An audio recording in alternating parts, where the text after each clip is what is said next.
And as we said, we are super grateful and pumped to be joined by my man Larry Fleet. I was going to start with music, but I guess to hell with that. Larry just told us right before we came on that he has recently, in the last few minutes, returned home from the Mecca of all things hillbilly. What is your order when you go to the Waffle House? Well, I'm a bit of a health nut these days, so I went for the hash brown bowl with cheese, eggs, and bacon in it. And my boy Waylon, he loves that place, so we go. He gets the kids waffle and sausage. So we have a thing. Slam a couple of glasses of orange juice and enjoy a little Waffle House in the morning. You not a coffee guy? Oh, I done had a couple cups before I got there, so I bring my own. There's nothing like the post Waffle House dip that I see you have in. Oh, yeah. If You gotta have it. if you weren't eating healthy, what would your order be? Oh, well, it used to be the Texas bacon, egg, and cheese. I guess that's what it's called, Texas bacon, egg, and cheese with hash browns, double order hash browns covered in chunks. And I actually get hash browns steamed now. It's kind of, I know, I sound What like is that? I don't know. It's like they steam them. Sounds They European. steam them, they don't fry them. Exactly. Well, it kind of turns out almost like a mashed potato. It's real soft. So my old teeth at my old age, I guess, is getting. I was going to have a whole conversation here about how listening to Larry sing country music is somewhat of a religious experience, but him having steamed hash browns is actually sacrilegious. So we got some stuff we got to work through here. This is like a therapy session all of a sudden. I know. I went one time a while back, and I remember I was on a kick or something, and the girl told me, I said, "Yeah, I don't know. I was looking for something to eat," and she was like, "Well, you ought to get steamed hash browns. It's healthier." I don't know if it's any healthier or not, but I like the way it tastes. Well, I will tell you, brother, for those of you watching or listening who have not had the opportunity yet to listen to what Larry does and watch how he does it, there are very few people who have the ability to have the spiritual vulnerability in the delivery and the ability to convey such a strong and positive and permanent emotion the way that you do, brother. So like, how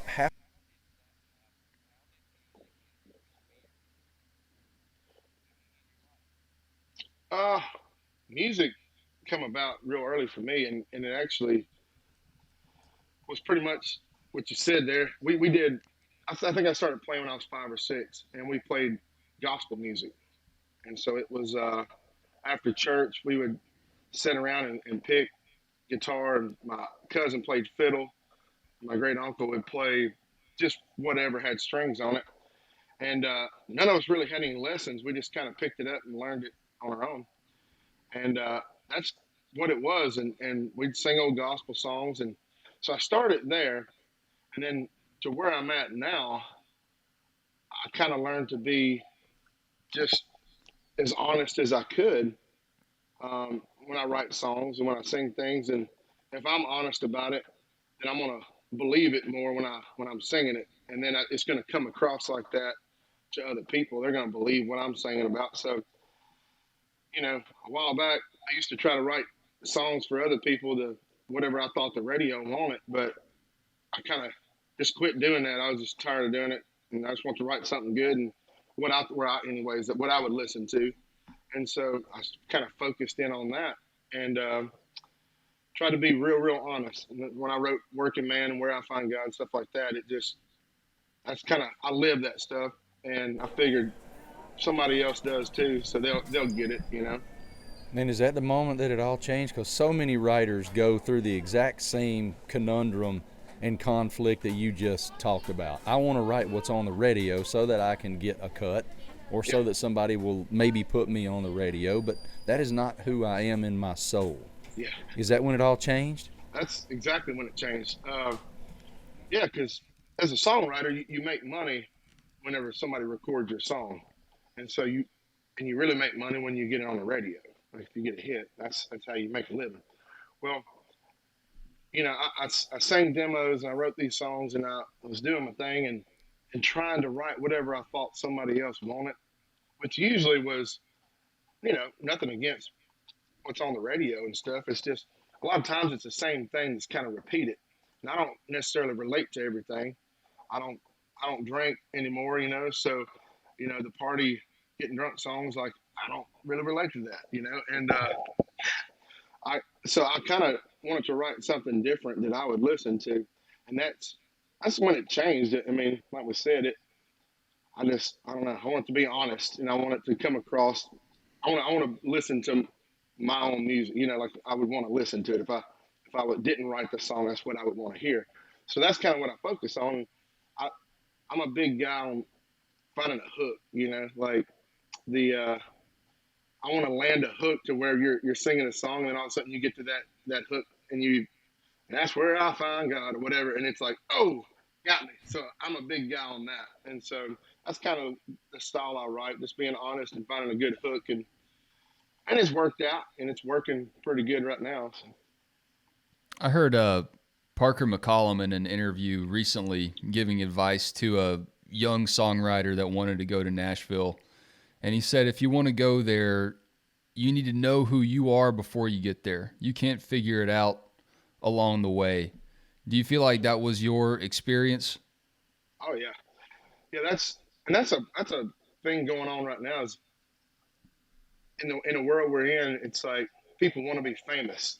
You want to be rich, you want to be famous, and I always said I'd rather be rich than famous any day. But a lot of times it's the other way around. People want to be noticed for what they're doing, and for me, I could care less. But that is, I think, a lot of what people do is they come to town and they'll do whatever it takes to give them some fame or whatever. And I think it's what's helped me is I don't necessarily. It kind of makes me uncomfortable when people come up to me and or I don't know how to say it, but it's they're real nice, and they're complimentary of me and stuff. But sometimes it'll make me feel a little uncomfortable. I've been very blessed to be able to write songs and play them and make money that way. But I knew who I was coming in, and that's kind of what has helped me because there's so many people like me. I mean, just I don't know, probably 5 years ago, I was pouring concrete for a living, and so I wrote songs about that. And when I wrote Working Man, which has been a good one for me, it was originally called Concrete Man. Then I changed it to Working Man because I was like, there's only so many concrete men out there, Concrete Man sounds like a Marvel superhero. I know, right? Sounds pretty cool.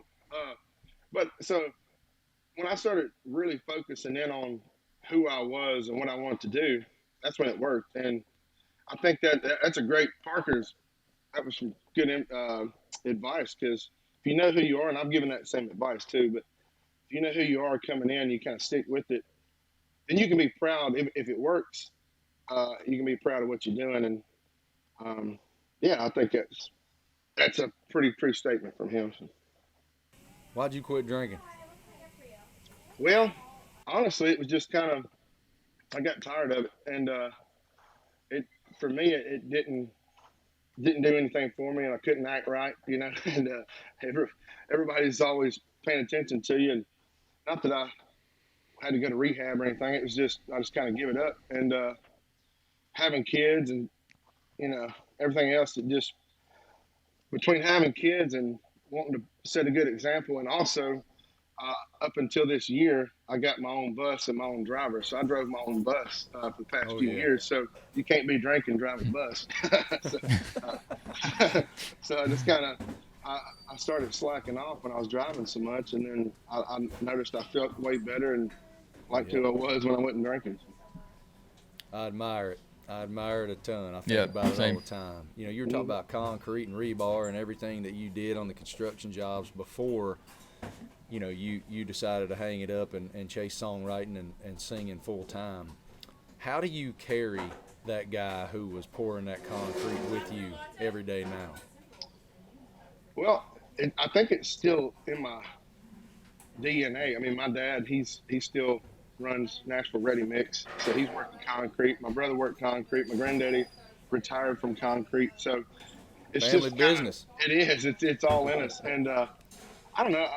I end up relating to the worker more than, the blue collar worker than I do anybody. And so a lot of times when I go out to shows and stuff, I'll tell these stories about how songs come along, and it's always fun because at the end of the night, some old boy comes up every night. He's like, "I'm a third generation concrete worker," and it's like, all right. So then we'll be talking about pouring a slab or something, and I just kind of relate to them. And when I write songs, every week I'm writing something that is how a blue collar working man would talk, and it's more of a simple thing. You don't have to try to be so elaborate with it. Sometimes it's a simple way of life. But I think that the working man has there's a pride there. They're proud of what they do, and I think they should be.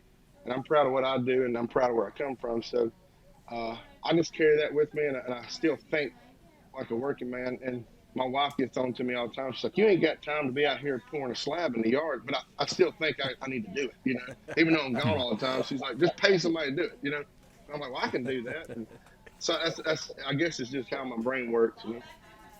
Got to do it yourself, man. I say all the time, Larry, that, and I actually I was talking about it earlier in the show before you came on. I went to one of the festivals this weekend. I went 4 straight nights. Now, you talk about a commitment, son. You go to a festival for 4 straight nights and listen to country music, you either need to be committed or you're way too committed, one of the two. But, I was talking to Wyatt Durrett while I was there, and obviously a phenomenal songwriter who's had a tremendous impact on my life, whether that's Colder Weather, whether that's Highway 20 Ride, whether it's Beautiful Crazy, all the amazing songs that he has written. I think there are certain professions that can save a life. Doctors can, EMTs can, first responders, firemen, etc., right? Songwriters can too. And you're one of those guys that's writing these songs that some of those old boys who are out there just killing themselves to keep the lights on and food in their boys and their families' bellies can go, okay, wait a minute. There is a damn guy out there who is actually narrating my life. Maybe I'm not alone. How many of them say that to you? Oh, a bunch. Get on YouTube and look at the comments, on Where I Find God or Working Man. Like I said, those are my 2 ones that have really stood out and kind of helped my career out. But yeah, I mean, I agree with that. I mean, I remember when I was a kid hearing a song, especially when I was in high school, you're running around, you get your driver's license, you're riding around listening to Red Dirt Road, remember Brooks and Dunn? That Red Dirt Road. And I thought, man, this song's about me. I'm riding around so you start feeling like somebody wrote that for you. And I love that, and I love that people come up to me and they'll tell me about, Where I Find God, how it changed their life and whatever. I mean, it goes from the lowest of low to the highest of high in that one song for people, and they relate to it. And it makes me feel good because you're right. It's kind of our job as a songwriter. And I tell people that a lot. I'm like, our job is to write people's stories, I mean, and I write my story, which ends up being a lot of other people's story too. But I love it. And I love the feedback I get from it, especially working, man. It starts off with, "4 a.m. Lord, don't come way too soon." It's talking about a concrete guy going to work at 4 o'clock in the morning. And so many people hit me up and they're like, "Man, I listen to that every single morning when I'm driving to work." And it kind of gets them through the day. But my thing was, I said, I don't ever want to make it seem like poor, pitiful me for having to work. Because the everyday guy that's out there busting his butt, the blue collar man, he's proud of having a job and being able to support his family. So I always try to glorify the working man, and because that's what makes the world go around. And they got that pride too, like it's a thing. Like their back hurts when they come home, and they need that song to kind of push them on through the day. And I'm glad I got to be a part of it and help people out, just get through the day, because we all need that. So. That's so cool, man. It's like their pregame music. Working Man, getting up at 4 a.m. I love that song. It's so real and just authentic. Who are you listening to right now? What are you playing in your playlist? Well, a lot of different people. I mean, I've been on the road with Morgan Wallen, so I've heard his songs every night, and I've gotten used to him. So I mean, I listen to him. I listen to a lot of older stuff. Though. I like Merle Haggard, so I listen to Merle Haggard a lot, and Willie Nelson and stuff like that. But if I really want to feel good, need me some good feel good stuff, I listen to Otis Redding and Temptation. I like Ray Charles a whole lot, so I listen to Ray Charles a lot. There's some newer people out there too that I've been kind of getting into some Texas stuff, and I'm all over the place though, man. I go from Nora Jones to Willie Nelson to whatever, So I got like the Spotify playlist where it just like puts stuff together for you. I pretty much turn it on, and like I said, it's Hank Jr. to Nora Jones or whatever. So.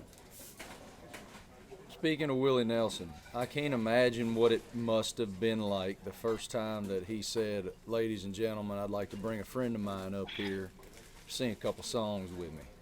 Mm-hmm. I want you to walk us step by step, walking on that stage with somebody that you consider a hero, and so do so many millions of the rest of us. Yeah. Someone who's had such an indelible mark on our lives through his words. Willie Nelson invites you up on stage to perform with him. What was that like? That's pretty cool. I didn't know he actually knew my full name, so that was a good start. He's been around forever and met a lot of people. So just standing there.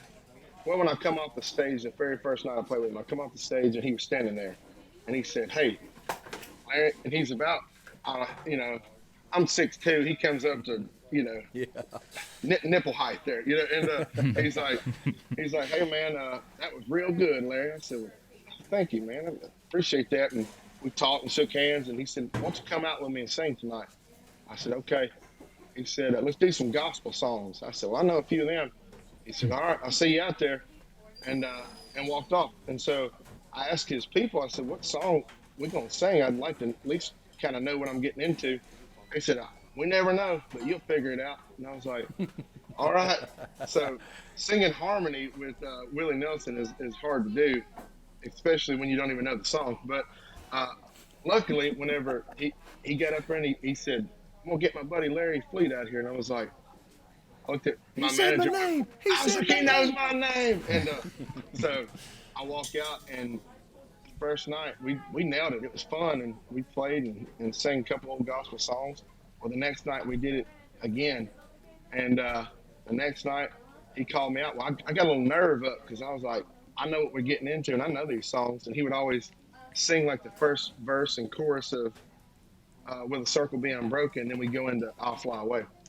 So about that second, third night, whatever it was, I got my nerve up, and he went to kick off into "I'll Fly Away." So he sings the first verse, chorus of "With a Circle Be Unbroken." Well, I know the second part is Undertaker, and I was like, I'm gonna get it, So I kicked off into it, and it completely caught everybody off guard. The band, Willie, everybody. Willie looked at me like big eyes, and I was like, oh my God, I just pissed off Willie Nelson, the very first person in the country to piss off Willie Nelson.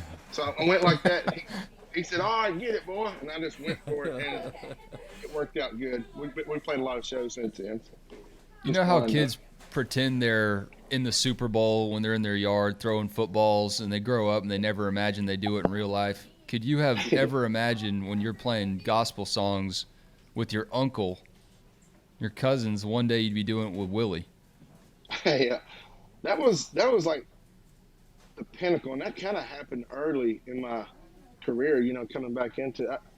For a long time, I had played and I wrote songs and did different things, and it didn't work out, and that's why I kind of quit for quite a few years and went back to work.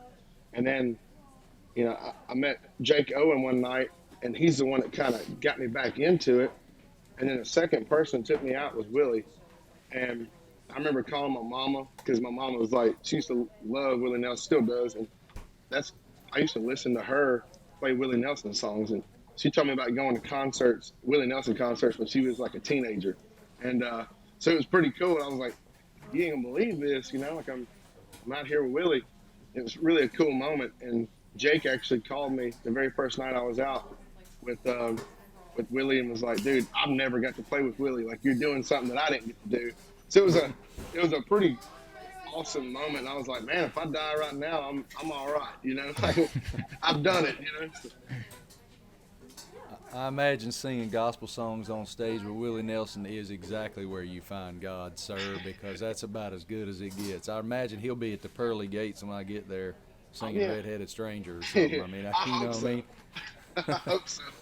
You were talking about Hag a minute ago. I'm actually reading a book right now by a guy named Mark Elliott, and it's this humongous War and Peace. Like, it's Haggard's entire life. Wow. And what a fascinating life he lived on so many levels. I'm surprised the guy made it past 14 years old based on this book with the way that he lived. And, of course, we all know he went to San Quentin and saw Johnny Cash and the whole thing, right?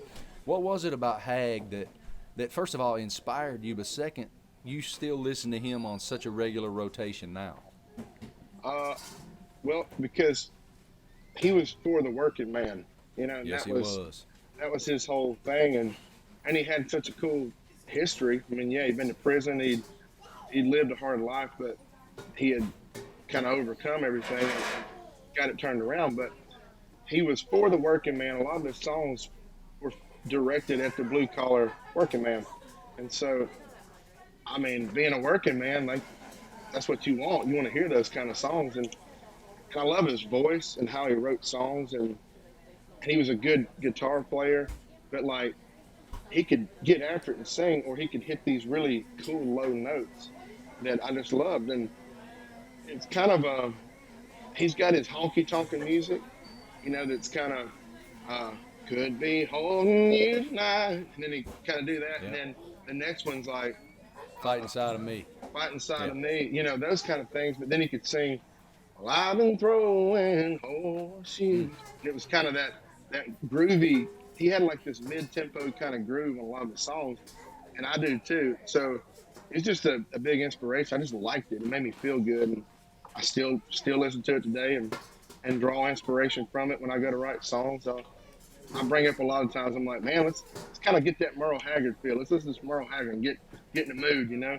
And we'll write those kind of songs. But I still love As it. I've read this book, it's interesting. I have enough friends who are songwriters that I know a little bit about how y'all's brains work. You guys are always waiting to hear a title. Always. Every conversation you have, for all I know, you've written down 3 of them since we've been doing this conversation. Yeah. In that book, in the text of that book, there are so many lines by the author Mark Elliott in relating to us how Merle lived his life and with whom he lived it. It's title after title after title after title. So I recommend to you, sir, to maybe get that book and read it, because it's crazy how many there are. As you look forward, I mean, you have done such an amazing job, but you've had a rocket ship strapped to your ass here for about the last 18 months or so. There's a song title. Yeah, rocket ship strapped to my ass by Larry Fleet. Yeah. What do you hope for? Like, what do you hope will happen as you move forward here? Well, I mean, I guess my path it's always evolving and changing, but whenever I first got a record deal and I was getting into it, my management, it always come back to this story, because my management said, where do you want to be? Where do you see yourself in 5 years? And I said, I want to play theaters. That's where I want to be, you know, for a couple thousand people. And they were like, theaters? Like, you don't want to play stadiums and arenas? And I said, well, that sounds fun. I said, and if I get there, cool. But I like theater levels because people come and they listen to they sit. That's the kind of show I like. You come, you sit, and you watch a show, and you're quiet, and you can listen to the stories. And that's kind of my music. I tell stories, and so that's where I wanted to get. And they thought it was crazy that, I was thinking small. And I said, well, I don't think I'm thinking small. You can make a living doing that, and I get to make a living doing what I want. Then I go out with Morgan, and I remember calling him the very first night. Our first show was Madison Square Garden, and so for 20,000 people or so, and I was like, well, this is pretty cool. Okay, I could see myself doing these arenas. And I guess it's always changing. I like playing and meeting people and playing to as many people as I can, but I mean, I don't know where I'm gonna go. I'm honestly along for the ride. I mean, God's kind of taken me into a lot of real cool things. I mean, I got to play Madison Square Garden, you know. So I've been on the road with Willie. Amazing. I got to play Madison Square Garden. I mean, I'm just at this point along for the ride wherever good Lord decides to take me. I'm there for it. So having seen firsthand side stage what Morgan Wallen is doing, my wife and I just went and saw him and Eric Church play at the football stadium in Minneapolis a couple Saturdays ago here. How do you define what he's doing? Well, I remember the first night. Well, I'll go back a little. I was sitting I got a camouflage recliner sitting over there in the corner, and I was kicked back, I think, with my little girl end of last year, and we were watching Swamp People, because that's what we like to do. And my phone rings, and it's Morgan. And so I pick it up, and I said, hey, what's up? He said, man, I got this tour, and I want you to go on it with me next year. I said, all right, that sounds good.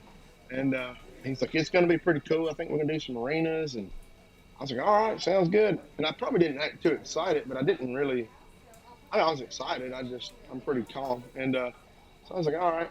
I had no idea that Morgan was quite as big as he is. And so the very first night we go out and people are just like, girls are falling out. Like I felt like it was the Beatles walking up in there or something. And it was like, what in the world's happening? And I told him after the first show, I said, dude, man, you've hit it big. I said, I had no idea that it was even like this, you know, because I listen to Merle Haggard, you know, like I don't even know what's going on in the world today, you know. And I said, I'm proud of you, man, because we used to play things and nobody cared about either one of us, you know, a few years back. And I said, you blew up. And he's just, what he's doing is he's drew all kinds of people, but he can play country music and he can play pop. He can sing a rap song.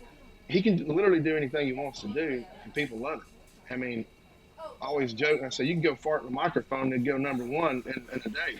And he's like, well, you know. But well, I might try that, actually, now that you mention it. It's hilarious. Next single, fart in the microphone. But I said, I don't know. It's crazy. He's like an anomaly that it just blew up, and everything he touches turns to gold. And like I said, I'm proud of him. He's become a good dude and a good friend of mine, and I love it. I mean, I like his music. I think he's great. So I don't even know how to describe him. He's just an anomaly. You know? That record is a phenomenon. It is a genuine phenomenon. Being the number one record in the world across all genres, it's just remarkable. And I can't wait to text him when we're done and say, I have the quote of the millennium from your brother Larry Fleet. We need to put that on a T-shirt somewhere. Yeah, we just played again. We played together this weekend in a big festival, and they set a record. Again, everywhere we go, we set records. That's like a trend with him. We went to Ohio and played this thing, and it was 28,000 people or something like that. This like in a field. We were in a field, and it was nuts, and we had a good time. We go out and we sing. He wants to sing "Where I Find God," so a lot of times at his shows, he'll bring me out and we'll sing that, and we do harmonies, and he sings a verse, and it's just a really cool thing. And like I said, we've gotten to be pretty close, and he's a good dude. I really like him a lot. Oh, he's a phenomenal dude. Mm-hmm. Just a sweetheart. I love the guy. Oh yeah. Who's the best character on Swamp People? Well, there's a couple of them, but there's a dude named Willie and his dad. I'm trying to think of his dad's name right this minute, but he always would like shoot a gator, and like pieces of the gator would come up and hit his boy in the face, you know, and he goes, oh, and like he's like, oh, I always hate when I shoot my boy, and I'm like, that's something to say, but Troy Landry, I think he's kind of the king of the swamp, you know. Shoot him, Elizabeth, and like I just like him. He's just a cool dude, and he's been doing it for a long time. I feel like he's mastered the art of hunting gators. But he's my favorite. Troy Landry, I think, is my favorite. Speaking of your boy, Happy Father's Day. Yep. Thank you. And I feel like I know the obvious answer, but why name your son Waylon? And if it's the reason I think it is, why was that the right choice? Well, knowing him now, and he's about to be 3 here pretty soon. He is 100% Waylon. Like he could not have any other name because that's his attitude, it's his whole personality. But he, I didn't think my wife would go for it, to be honest with you. So we were like, "What we gonna name our kid?" You know, and I was like, "Waylon," and she was like, "I don't know." And then she come back and she's like, "It's a pretty cool name." I said, "It's the coolest." So It is the coolest. she went with it. But yeah, I mean, I've loved Waylon for forever and listened to his music stuff. And I don't know, I just thought it was a cool name. And like I said, knowing him now, knowing my boy, and looking at him and how he acts and just his personality, if you called him, Ricky, he would not be. It wouldn't make any sense. He's 100% Waylon, So Waylon is to me the GOAT. Being a country music guy my whole life and somebody who studies it and cares so deeply about it, I think Waylon's the GOAT. I love Willie. I love Cash. You mentioned Merle. It seems to me like you're kind of an anti-establishment type of fan too, because none of those guys gave two damns about what Nashville was doing back in the day, and that's how the whole outlaw movement happened, right? oh yeah, It's Waylon's catalog to me, it's going to be amazing 50 years from now and 100 years from now and 200 years from now. And as somebody now who kind of lives that cycle, how difficult is it and how impressive is it for somebody to have copyrights like that are just forever? well, that should be your goal when you're writing songs and music. But one of the things about Waylon was, to me, he could sing a love song, and you knew it was from. He was a man. It was a man singing a song, and I was like, man, Waylon was like, he was the picture of a real man. He was like the man's man. I agree. And so he would sing these songs the way he sang it. He still had balls. You know what I mean? And I was like, man, that's what I want to do. And yeah, I still sing Waylon songs sometimes. Some of my sets, I'm like, let's play that old, Waylon song. You can go to any bar in Nashville and somebody's singing a Waylon Jennings song, and there's a reason, because they're good, they're honest, and they're simple. Because you don't need to be so elaborate all the time with, thinking over everybody's head. Just say what you got to say, and that's what them boys did. Willie was a really good songwriter. And he learned how to twist some things around, but he was a great storyteller. But then a lot of the best music is just the simple stuff. Just be simple. Say what you got to say, and that's what they did good. And that's what I try to do too. Just don't overthink it and try to come up with some cliche line. Just say what you got to say. Well, you're doing an amazing job, brother. You have inspired all of us on this program, and I promise I'll stop sending you text messages about how amazing I think you are. But you have a generational talent, and there are so many guys coming along now in today's country music who are getting a chance because they're undeniable talents. Yourself, Luke Combs, that type of guy, and I'm grateful for your work. I love your spirit. Thank you so much for taking so much time with us. Continued success, and happy Father's Day, brother. Yeah, thank you for putting out, having a girl. See you here real soon. By the way. Oh yeah, do you like that? That was great, man. We all got girls on this show. Loved it. Every one of us. Appreciate are girl it. dads. Well, Travis is not a girl dad. Thank God Almighty, Travis is not a girl dad. The only thing on his mind right now, Larry, is at 10 o'clock Eastern time, Ohio State season tickets go on sale, and Travis is the world's most passionate Buckeye, so that's all he cares about right now.